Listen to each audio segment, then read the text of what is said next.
교회에는 다양한 사람들이 오기도 하고 가기도 합니다.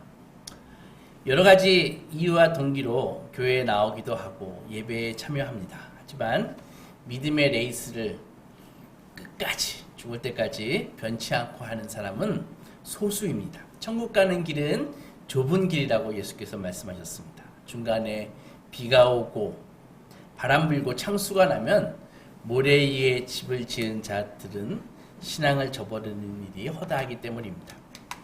단순히 교회에 출석하는 것 말고 진정으로 이 기독교 신앙을 받아들이기 위해서는 성경에서 말하고 있는 여러 가지 그 초자연적인 사건들에 대해서 자기가 입장을 좀 정리할 필요가 있습니다. 우리가 주님이요 하나님으로 모시는 예수님은 탄생부터가 이 초자연적입니다. 그러니까 본문 첫 번째 말씀인 우리 26절을 읽어봐도 여섯째 날에 천사 가브리엘이 하나님의 보내심을 받아 갈릴리 나사렛이란 동네에 가서 이 한 절을 믿기 위해서는 어떻게 해야 됩니까?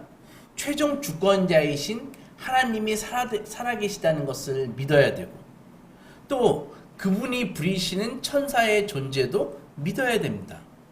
31절 볼까요? 보라, 내가 잉태해서 아들을 낳으리니 그 이름을 예수라 하라. 34절, 마리아가 천사에게 말하되 나는 남자를 알지 못하니 어찌 이 일이 있으리요. 35절, 성령이 내게 임하시고 지극히 높으신 이의 능력이 너를 덮으시리니 이러므로 나실 바 거룩한 이는 하나님의 아들이라. 그러니까 마리아의 이 임신은 이게 생식이 아니라 하나님의 능력으로 되어진다는 것을 말하고 있습니다. 먼저 질문하겠습니다. 여러분들은 예수님의 동정녀 탄생을 믿으십니까? 마스크를 쓰셔서 보이지가 않는데 믿으십니까? 아멘. 그렇죠? 네. 많은 성도님들이 믿음이 좋으시니까 믿는다라고 대답할 것입니다. 그러면 또 묻겠습니다. 지금 이 자리에 문을 열고 한 여인이 들어왔습니다. 아기를 안고. 그래서 들어와서 하는 말이 여기 제 아기는요 아빠 없이 태어난 아기예요. 제가 기도 열심히 했더니 하나님께서 주셨어요. 믿어주세요 라고 하면 여러분들은 믿어주실 것입니까? 진지하게 믿어주겠다라고 얘기하신 분은 그 이유를 말해야 될 것입니다. 아마 대부분은 의심의 눈초리로 그 여인을 쳐다볼 것입니다. 왜 그럴까요?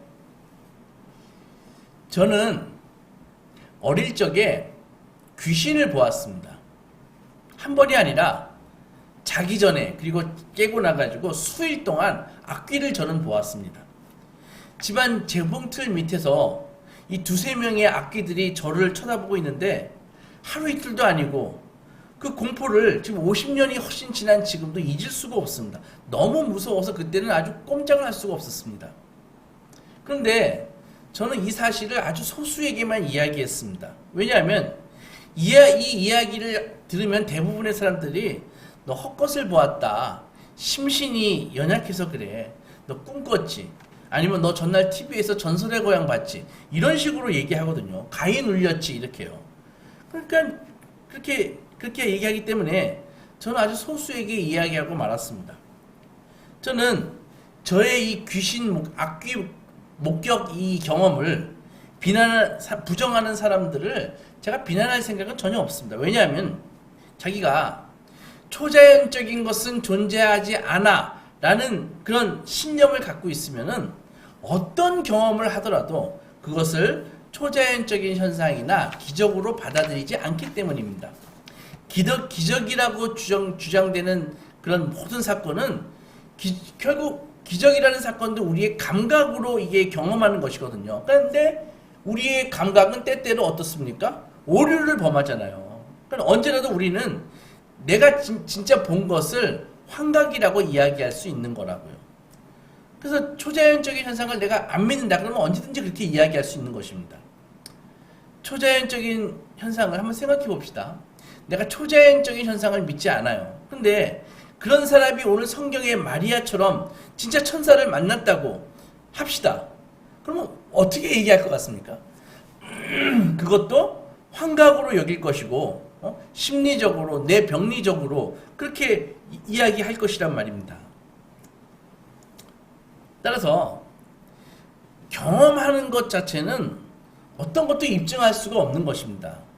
그러면 왜 이렇게 그런 사람에게 왜 이렇게 그럼 성경에 옛날 책들에 이렇게 초자연적인 기적 같은 사건들이 많냐라고 질문하면 이렇게 대답합니다. 그것은 옛날 사람들이 초자연적인 현상을 당연하게 받아들였고 기적을 정말 보고 싶어서 안달했기 때문에 실제로 기적이 아닌 사건인데도 불구하고 기적적인 일로 생각했다. 이렇게 얘기한다고요. 어떤 의미에서 이것은 옳은 말입니다. 우리의 선입견은 정말 기적이 일어난다고 해도 기적을 감지하지 못하게 막을 수가도 있고 반대로 일어나지도 않는 기적을 기적이라고 그렇게 생각할 수도 있게 만드는 것입니다. 그러나 우리가 절대로 해서는 안 될 말이 한 가지가 있는데 그것은 옛날 사람들은 지식이 부족해서 자연 법칙을 몰랐기 때문에 기적을 믿었다. 이렇게 얘기해서는 절대로 안 되는 것입니다. 그건 무지한 말입니다.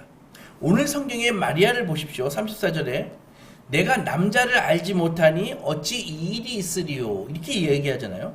그러니까 2000년 전에 마리아도 남자 없이 임신이 불가하다는 것쯤은 다 알고 있었다고요. 그뿐이니까 그의 남편 요셉 보십시오. 마리아, 자기의 약혼한 여자인 마리아가 임신했다는 이야기를 듣고 파혼하려고 하지 않았습니까? 그러니까 요셉도 남자 없이 임신이 불가능하다라는 상식을 갖고 있는 21세기 살고 있는 우리와 전혀 다를 바가 없는 똑같은 사람이라고요. 그가 마리아의 임신을 기적으로 여긴 이유는 자기가 알고 있는 자연 법칙이 마리아에게 일시정지된 사건으로 받아들였기 때문에 꿈의 천사가 그렇게 이야기해서 알려주었기 때문입니다. 요셉은 꿈의 천사가 나타났는데 그것을 단순히 꿈일 뿐이야. 꿈은 현실과 반대잖아. 이렇게 여기지 않고 하나님의 메시지를 전달받는 것으로 여겼다고요. 예수님이 밤에 바다 위를 파도가 치는데 걸어오셨잖아요. 그때 제자들이 보인 반응이 무엇입니까? 공포에 막 떨었다고요. 왜 무서워했을까요? 사람은 무리를 걸을 수 없다는 것, 그 자연 법칙을 제자들은 알고 있었기 때문입니다. 기적을 체험하기 위해서는 두 가지 조건이 있어야 됩니다. 첫째로 자연현상은 규칙적인 것이다. 이런 것을 믿어야 되는 것이죠. 대부분의 사람들이 이것을 인정합니다. 어제의 나도 무리를 걸을 수 없고 오늘의 나도 무리를 걸을 수 없고 내일의 나도 무리를 걸을 수 없다고 굳게 믿어야 됩니다. 나뿐만 아니라 모든 사람은 다 무리를 걸을 수 없다. 이렇게 믿어야 되는 것이죠. 둘째가 중요한데 자연 너머에 초자연적인 존재와 실제를 믿어야 됩니다. 마리아도 요셉도 그리고 저도 하나님이 계시고 천사가 계시고 사탄이 있다는 것, 귀신이 있다는 것을 믿습니다. 그렇기에 요셉과 마리아는 천사를 만날 수가 있었습니다. 그들은 천사를 보았을 때 천사를 보고 나서 내가 심리적으로 위축되어 있어서 헛것을 보았다고 그렇게 생각하지 않았습니다. 이 두 가지 믿음이 있어야 초자연적인 실제가 우리의 시공간에 침투해서 우리가 알고 있는 이 물리적인 현상을 교란시켰다. 이것을 받아들일 수 있습니다. 이것이 우리가 흔히 말하는 기적입니다. 제가 아까 귀신을 봤다고 얘기했는데 저는 그것을 입증할 수가 없습니다. 왜냐하면 그것은 반복되는 일이 아니기 때문입니다. 하지만 저는 귀신의 존재를 믿습니다. 왜? 보았으니까. 초자연적인 존재를 믿지 않는 대부분의 현대인들은 어떻게 생각할까요? 인간이 생각한다는 것은요, 뇌의 작용이라고 생각을 합니다. 그래서 인간이 생각한다는 것은 이 뇌신경세포, 뉴런이라고 그러지 않습니까? 그 뉴런 사이에 전자를 주고받으면서 왔다 갔다 하는 것이라고 그렇게 생각을 한다고요. 그것은 사실 엄밀한 의미에서 반도체하고 똑같습니다. 만약에 인간이 그렇게 진화의 산물이고 생각하는 것은 반도체처럼 정보를 처리하는 것이야. 그렇게 생각한다면은 선과 악을 판단할 수 있을까요? 초자연적인 존재가 과연 있다, 없다 이렇게 판단할 수 있습니까? 그건 어불성설이라고 생각합니다. 초자연적인 존재를 경험하는 것은 저뿐만이 아니라 수많은 사람들이 있고요. 문서들이 있습니다. 지금도 선교의 현장에서는요. 선교사님들이 이 초자연적인 현상에 대해서 막 선교 보고서를 낸다고요. 그들이 거짓말을 하는 것일까요? 지금도 카톨릭 교회에서는요. 계속 그 기적이 일어나고 있다고 보고하고 있습니다. 그리고 또 수많은 성도들이 방언으로 기도하지 않습니까? 한번 마음을 진짜 터놓고 알고 있는 사람과 이야기해 보십시오. 그러면은 적어도 한두 가지는 그가 겪은 아주 기묘하고 괴상한 일을 말하는 것을 듣게 될 것입니다. 청년부 때 저랑 친한 형이 한 분 있었는데 그 형은 기도 중에 하나님께서 펜을 가지고 적으라 그래가지고 영서를 적었습니다. 그래서 그 영서를 저한테 보여준 적이 있습니다. 대부분의 기적 이야기가 이렇게 믿기 어려운 것이 사실입니다. 그러나 각 이야기는요, 그 자체를 놓고 판단해야지, 초자연적인 그런 설명을 기적이란 원래 없는 거야 라고 배제하면서 들어서는 안 된다는 것이죠. 여러분, 한 사람이 환상을 보는 일은 있지만 수백 명이 같은 내용의 환상을 보는 일은 그건 없습니다. 예수님의 승천이 그렇습니다. 엔진 없이 예수님이 공중으로 올라가시는데 그 사건을 500명이 같이 보았다고요. 나중에 눈에서 사라졌는데도 불구하고 사람들이 계속 보고 있으니까 흰옷 입은 2명의 사람들이 와가지고 그만 보세요. 예수님 올라간 그대로 다 그대로 내려오실 거예요. 라고 했습니다. 동시에 500명이 본 것은 그게 사실이지 팩트지 환상이 아닙니다. 그리고 그들은 자신들이 본 것을 순교하면서까지 증언했습니다. 명백한 사실도 죽이겠다고 하면은 말을 바꾸는 법인데 어느 누가 거짓을 위해서 순교하겠습니까? 한두 명도 아니고. 그러면은 현대인들은 왜 기적을 믿지 못할까요? 두 가지 생각 때문인데, 일단 첫째로 현대인들은 기적에 대해서 거부감을 갖고 있습니다. 아마도 과학주의적인 교육 때문입니다. 과학교육이 아니라 과학주의적인. 교인들조차도 하나님의 능력을 인정하지만 하나님은 더 이상 기적을 행하시지 않을 거야 라고 생각합니다. 그런데 성경에는 많은 기적들이 써 있잖아요. 나는 교회에 다니는데 학교 가서는 그거 다 비과학적이야, 미신이야 라고 하니 어떻게 합니까? 그래서 많은 크리스찬들이 자연 법칙도 하나님이 만드셨기 때문에 하나님이 이 법칙을 깨실 리가 없어 라고 이렇게 합리적인 이유를 찾아내가지고 그걸 탁 붙들고 있는데, 사실은 나는 어떤 기적도 믿지 않을 거야 라고 하는 철학을 갖고 있는 것입니다. 둘째로 대부분의 사람들이요, 기적을 모순이라고 생각합니다. 예수께서 부활하셨습니다 라고 하면 그것을 어떻게 받아들이냐고 하면은 1 더하기 2는 7이다 라는 것처럼 틀렸다고 생각을 한다고요. 오류라고 생각을 한다고요.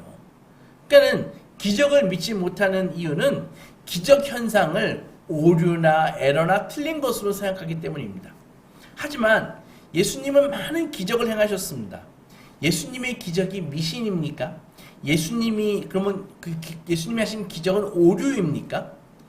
예수님의 기적이 의미가 무엇일까요? 그것은 예수께서 우리와 같은 몸을 입고 그 기적을 행하시는 것을 보면서 예수님이 하나님이심을 인정해라 라고 하는 메시지라고요.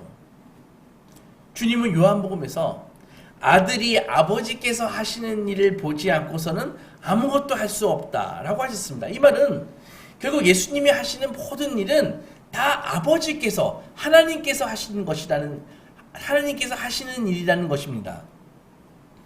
그래서 기적은 하나님께서 하시는 일을 작은 규모로 시간적으로 압축해서 보여주는 것이 기적이라는 것이죠. 창세기에 노아 할아버지는 포도주를 정말 좋아하셨습니다. 포도주가 너무 맛있어가지고 우리가 알듯이 정말 과음해가지고 사고가 터진 적도 있죠.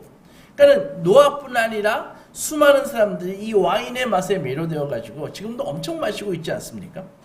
하나님은 포도나무를 창조하시고 그것이 뿌리로부터 물을 빨아들인 다음에 태양의 등을 받아 물을 과즙으로 만들고 그 과즙이 발효되면은 맛있는 포도주가 되는 것입니다. 하나님은 노아 시대부터 우리 시대까지 매년 어떻게 하고 계세요? 물을 포도주로 바꾸고 계시고 있습니다. 그러나 인간들은 예전에는 그거 술의 신 디오니시스가 한 일이야. 현대인들은 그거 화학 반응이야. 발효 화학 반응이라고 그렇게 얘기하고 있습니다. 그러나 예수님이 갈릴리 가나에서 진실을 보여주셨습니다. 주님은 물을 가지고 포도주를 만드시면서 너희가 즐기는 이 포도주를 만드신 분은 술의 신 디오니시스가 아니다. 산투압과 광합성의 작용이 아니다. 그게 근본 원인이 아니다. 바로 하나님께서 하시는 일이다. 라고 말씀하고 계시는 것입니다. 그래서 우리는 포도를 볼 때마다 자연과 우주를 운영하시는 하나님의 손길을 느끼고 찬양하고 감사해야 됩니다. 예수님이 40일 동안 광야에서 금식하셨을 때 사탄이 나타나 가지고 돌로 떡을 만들어 먹으라 이렇게 유혹했습니다. 예수님이 뭐라고 말씀하셨어요? 사람이 떡으로만 살 것이 아니요 하나님의 입에서 나오는 모든 말씀으로 살 것이다 라고 물리치셨습니다. 그런 예수님이 소년이 보리떡 5개를 바쳤을 때는 축사하시고 5,000명이 먹고도 남을 만큼 떡을 만드셨다고요. 기적입니까? 기적이죠. 하지만 하나님은 지금도 콩 10개만 심으면은 그게 수천 개의 콩으로 불어나는 기적을 매해 전 세계에서 지구상 어디에서나 행하시고 계십니다. 기적입니까? 당연히 기적입니다. 예수님은 당신의 아버지께서 매년 하시는 일을 압축해서 갈릴리 그 벳세다에서 행하셨을 뿐입니다. 한 가지 물어보겠습니다. 의사가 병을 낫게 합니까? 답은 yes이기도 하고 no이기도 합니다. 엄밀한 의미에서 어떤 의사도 병을 치료할 수 없습니다. 무슨 말일까요? 제가 병이 들어서 병원에 갔다고 합시다. 의사가 병을 치료합니까? 의사는 진료를 하고 약을 줍니다. 우리는 편의상 의사나 약이 병과 상처를 치유한다고 하지만 엄밀한 의미에서 모든 병과 상처는 스스로 치유되는 것입니다. 의사가 하는 일이 뭐예요? 환자의 몸에 있는 자연의 기능을 북돋아 주거나 아니면은 방해거리들을 제거하는 그런 일을 하는 것입니다. 그런 의미에서 모든 병과 상처는 죽지 않는 한 스스로 치유됩니다. 시체에 아무리 약을 발라보세요. 아무리 투약해보세요. 살이 자라나거나 상처가 낫지 않습니다. 우리가 알지 못하는 그 신비한 어떤 힘, 하나님이 주신 이 생명력, 그 힘이 모든 회복의 동력이요 원인인 것입니다. 우리는 그것을 유식한 말로 써서 이해할 수 없지만 마치 이해한 것처럼 말하면서 생리작용이라고 부를 뿐입니다. 그리고 만약에 하나님이 존재한다면 그 모든 에너지는 하나님에게서 나오신 것이죠. 상처가 아물고 병을 치유받는 모든 사람들은 내면의 치유자이신 하나님의 도움을 받는 것입니다. 그리고 아들인 예수님은 2000년 전에 오셔서 그 일을 우리가 볼 수 있게, 하나님이 하시는 일을 우리가 볼 수 있게 사람들을 만나시면서 치유해 주신 것입니다. 하나님께서 이 생명력으로 우리를 붙들고 계시지 않다면은 모든 생명체는 바로 죽습니다. 오늘 말씀 제목처럼 목사님 솔직해져 봐요. 목사님은 예수의 그 동정녀 탄생을 믿으세요? 남자 없이 여자가 어떻게 임신할 수 있어요? 라고 물을 수 있습니다. 여러분, 보통의 생식행위에서 어떤 일이 벌어집니까? 출산행위에서 아버지가 어떤 기능을 합니까? 남자는 아빠는 그냥 전달자에 불과합니다. 남자 몸에서 어떤 극미한 물질 분자가 여자의 몸에 들어가면 임신이 됩니다. 그리고 남자의 정자에는 그 머리 색깔, 골격, 힘줄, 질병에 대한 유전 정보까지, 그 취약성까지 다 들어 있습니다. 그 정자는 여자의 난자와 만나서 그들의 선조의 그 이력을, 그 조상들의 이력을 그대로 다 전달해 줍니다. 이것이 인간을 만드시는 하나님의 통상적인 방법입니다. 그러나 하나님은 단 한 번 그 일을 정자 없이 직접적으로 즉시 행하시기로 결정하셨고 그 일을 행하셨습니다. 그 일을 통해서 하나님은 보통 인간이 아니라 당신 자신이 될 인간, 유일한 참 인간을 만드시기로 결정하셨습니다. 왜 그렇게 하셨어야 했을까요? 일반적인 생식으로 예수님이 오시면 안 됩니까? 안 됩니다. 정자를 통해서 생명을 만들어지는 과정에 무슨 일이 벌어져요? 죄도 같이 유전이 된다고요. 그래서 죄성이 태아에게 나타날 수밖에 없습니다. 어린이집 선생님들은 다 알고 경험하고 있습니다. 누가 가르쳐 주지도 않았는데 그 2살도 안 된 아기들이 질투를 합니다. 짜증을 냅니다. 이기적이고 고집불통이라는 사실을 다 알고 있습니다. 유감스럽지만 통상적인 경로로 우리에게 주어지는 생명은 선악과를 먹고 타락한 이후에 필연적으로 오염되어 있습니다. 그 오염을 피하기 위해서 그리스도 안에서 새로운 피조물을 만들기 위해서 당신이 자녀들에게 새 출발의 기회를 주시기 위해 하나님께서는 단 한 번 그분은 우리가 아는 생식의 과정을 건너뛰셨습니다. 여러분, 기적하고 요술은 다릅니다. 기적은 요술이 아닙니다. 아라비안 나이트의 그 램프의 요정이 하듯이 펑 하면 집이 생기고 펑 하면 만찬이 차려지고 펑 하면 금은보화가 쏟아지는 그런 요술은 성경에 없습니다. 예수님께서 하신 기적은 당신의 아버지이신 하나님이 하신 일을 압축적으로 보여주심으로써 하나님이 창조주이시고 자연과 우주를 붙들고 계신 분임을 증거하고 있는 것입니다. 성탄절에 들려주신 동전녀 탄생의 기적은 왕이 우리에게 오셨음을 보여줍니다. 그리고 그 왕은 우주의 유일한 왕, 우리의 진정한 왕이심을 선포합니다. 예수님에게 일어난 가장 큰 기적이 무엇입니까? 부활입니다. 부활은 하나님이 아직 행하지 않으셨으나 앞으로 우주적으로 행하실 일을 미리 보여주신 사건입니다. 주님의 부활은 언젠가 모든 인간을 죽은 자 가운데서 다시 일으키실 것이라고 하는 하나님의 약속입니다. 인간들뿐 아니라 로마서 8장에서 말씀하시듯이 모든 피조물이 지금 썩어짐에서 벗어나 새롭게 될 것을 기대한다 라고 그렇게 적혀 있습니다. 예수님은 미래에 회복될 하나님 자녀의 샘플이십니다. 변화산에서 영광스럽게 변화하신 예수님의 모습, 그 모습이 미래의 우리의 모습이라는 것입니다. 물 위를 걸으시고 물로 포도주를 만드시는 그 모든 것들은 미래의 하나님의 자녀들이 앞으로 물질을 어떻게 다스릴 것인지 보여주는 증거라고요. 세상은 부활을 왜 믿지 못하고 부정할까요? 그렇게 역사적으로 정황적인 증거가 확실한데도 이순신 장군이 거북선을 앞세우고 그 왜군을 무찌른 그것은 믿으면서 그보다 비교가 안 될 정도로 역사적 기록이 있는데 많이 남아있는데 왜 예수님의 부활은 안 믿을까요? 그것은 부활 그 자체가 자연현상의 역전을 의미하기 때문입니다. 과학의 무엇을 전제합니까? 과학은 관찰하는 거예요. 관찰을 전제한다고요. 그러니까 관찰해 보니까 우주의 태엽이 지금 풀리듯이 풀려나가고 있다는 것을 관찰했습니다.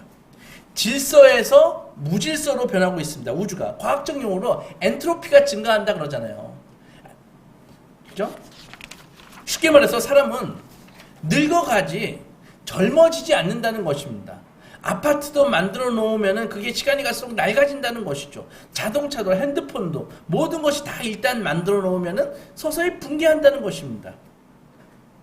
유기물들은 무기물로 다 변해가는 것이죠. 죽음 아닙니까? 그게 죽음? 죽게 되면 인간의 모든 그 고분자 단백질은 다 분해가 돼가지고 질소와 탄소와 수소로 변하잖아요. 그러나 이게 과학입니다. 그러나 생각해 보십시다. 태엽이 풀리고 있다면은 태엽이 풀리기 전에 감는 일이 있었지 않았을까요? 태엽이 풀리는 것을 인간이 관찰했다고 해서 태엽이 다 풀리고 난 다음에 태엽이 다시 감기는 일은 절대 없을 것이라고 말한다면은 그것은 독단입니다. 누구도 빅뱅 이전에 무슨 일이 있었는지 말할 사람은 없습니다. 누구도 중력의 정체를 제대로 알고 있는 사람은 없습니다. 생명을 유지하게 하는 이 생명의 원인이 무엇인지, 원천이 무엇인지 파악할 수 있는 사람은 없습니다. 과학은 그저 태엽이 풀리고 있는 지금 이 과정을 잠깐을 관찰한 다음에 그것을 예측할 뿐이죠. 이것마저도 결코 쉬운 것도 아닙니다. 처음에 태엽은 누가 감았는지, 다 풀린 다음에 어떤 일이 벌어질지 누가 알겠습니까? 예수님의 부활의 의미가 무엇입니까? 창조주 하나님께서, 주권자 하나님께서 당신의 때에 태엽을 다시 감겠다고 하는 그 확고한 메시지가 예수님의 부활이라고 하는 것이죠. 예수께서 다시 오시는 날에 태엽을 다시 감아서 당신의 자녀들을 부활시키시고 에덴을 회복시키시고 피조물도 회복시키셔서 파도를 잔잔케 하고 보리떡 5개로 5,000명을 먹이셨던 그 예수님처럼 당신의 자녀들로 하여금 피조 세계를 하나님의 뜻에 맞게 다스리게 하시겠다는 것이 하나님의 뜻입니다. 사랑하는 소망교회 성도 여러분, 오늘 성경에서 마리아는 천사를 만난 다음에 자기가 갖고 있던 상식을 내려놓았습니다. 누구도 이 관찰에 기반한 과학적 지식이 좀 있다고 마리아는 옛날 사람이니까 무식해서 그래 라고 생각한다면 그건 교만입니다. 말씀드렸듯이 그녀도 그 정도 상식은 다 갖고 있었습니다. 이 우주와 하나님의 역사는 인간의 그 작은 경험과 비교할 수 없이 깊고 길고 오묘합니다. 겨우 100년도 안 되는 수명을 갖고 사는 인간이 3차원 세상에 갇혀 살면서 하나님의 경륜을 완전히 이해할 수 있다? 그런 건 있을 수 없습니다. 그러므로 믿음은 절대자이신 하나님의 존재와 그분이 행하신 과학으로 이해할 수 없는 그 기적을 인정하는 겸손에서부터 출발합니다. 나 같은 죄인이 천국에 간다는 것 자체가 기적입니다. 그리고 마리아와 요셉은 자신의 상식과 지식이 아니라 믿음과 약속을 선택했습니다. 이 시대를 보십시오. 우리가 비과학적이라서 전쟁을 합니까? 비이성적이기 때문에 그렇게 인권을 유린합니까? 비이성적이기 때문에 탐욕과 갈등으로 신음하고 있습니까? 절대 그렇지 않습니다. 오늘 마리아는 우리에게 보여주었습니다. 어쩌면 율법이 지배하는 사회에 살잖아요. 그러니까 그녀는 자신의 인생이 그 천사의 메시지를 받아들이는 순간 파괴당할 수도 있다는 그 천사의 메시지를 그대로 받고 이렇게 고백했습니다. 주의 여종이 오니 주의 말씀대로 이루어질지어다. 대강절입니다. 주님의 존재는 동전녀 탄생, 기적으로 우리에게 도전하십니다. 아무쪼록 이 대강절에 처녀의 몸을 빌려 이 땅에 내려오신 하나님을 믿음으로 영접하시고 하나님의 길에 서시는 주님의 자녀들이 되시기 주님의 이름으로 축원합니다. 기도하고 나가겠습니다.